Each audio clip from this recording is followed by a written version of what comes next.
Hello guys, welcome back to our channel. And for today, ang i-discuss natin is about DHT11 dito sa ating troubleshooting session.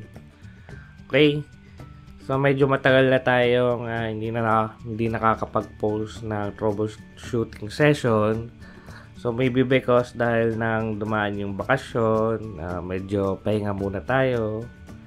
Pero ngayong nagsisimula na itong school year natin,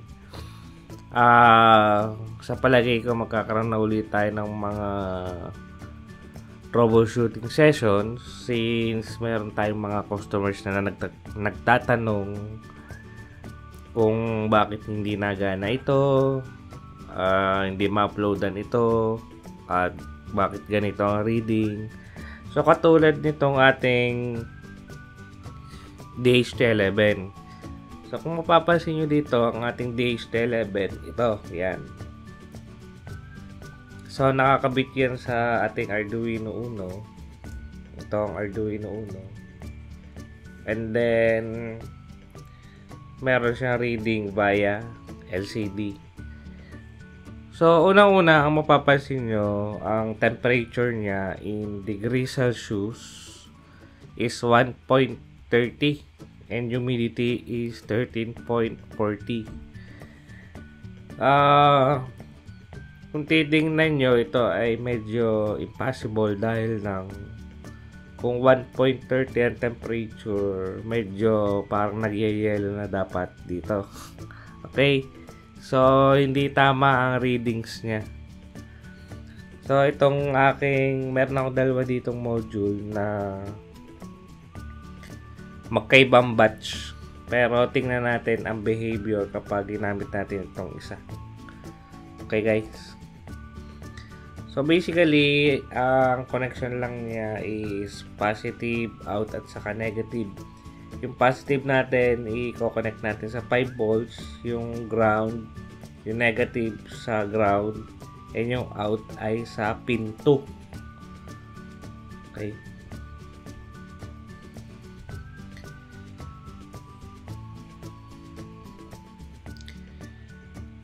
Okay. Reset natin ang ating Arduino board.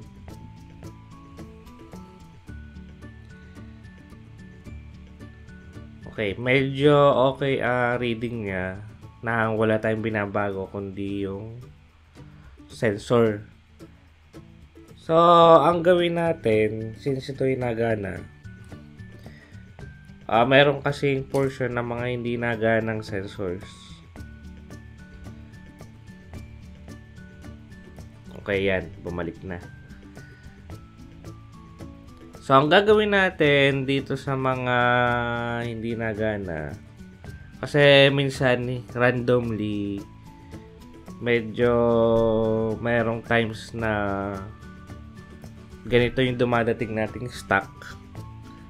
So, ang gagawin natin sa kanya, punta tayo sa ating Arduino IDE. So, meron ako ditong code. Yan. So, DHT. Nasa pin 2. DHT11 ang gamit natin. So, may mga instances kasi na yung chipset niya, ang gamit niya kasi ay yung katulad ng sa DHT22. So, sa halip na DHT11 ang ating gagamitin, ang gagamitin natin is DHT22 sa settings sa Arduino natin. Ngayon, upload natin itong ating code. Yun lang ang binago natin. And then, tingnan natin kung magbabago yung readings niya.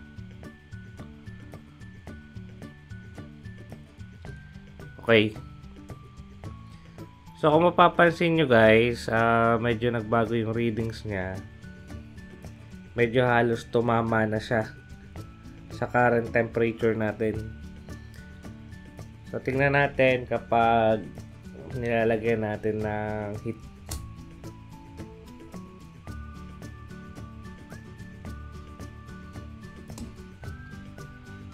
Okay, dapat tataas ang kanyang temperature. Yan.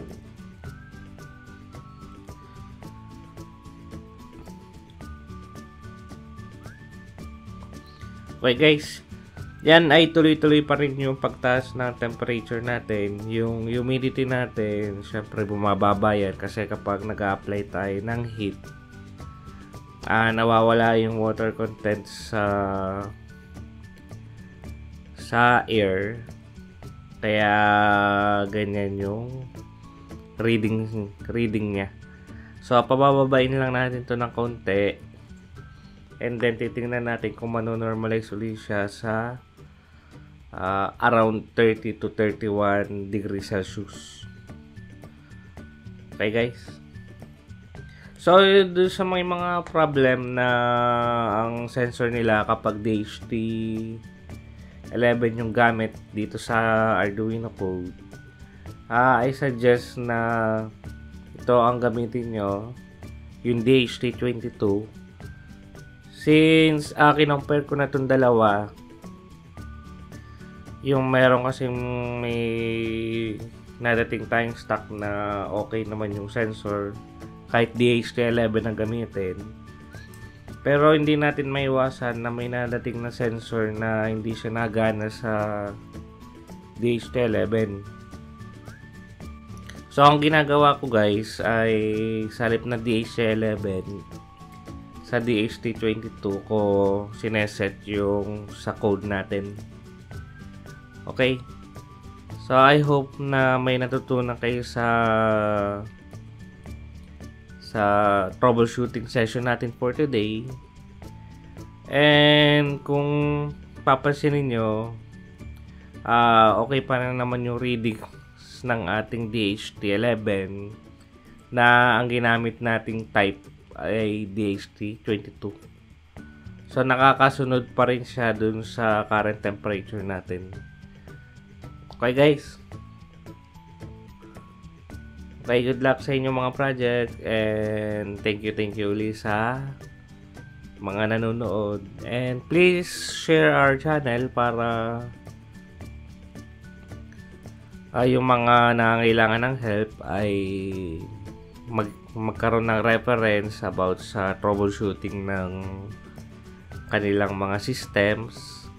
And yan po ang ating ginagawa ngayon. Nagawa po tayo ng mga tutorials para sa STEM and engineering, for robotics and automation. And I hope na makapag-share pa tayo ng mas marami pang videos, since medyo kukunti pa yung ating reach. And please like and subscribe para pag may mga bago tayong mga videos ay magkakaroon kayo ng notification kung meron na po tayong mga bagong mga video na tutorials. Okay guys, thank you very much, and bye bye.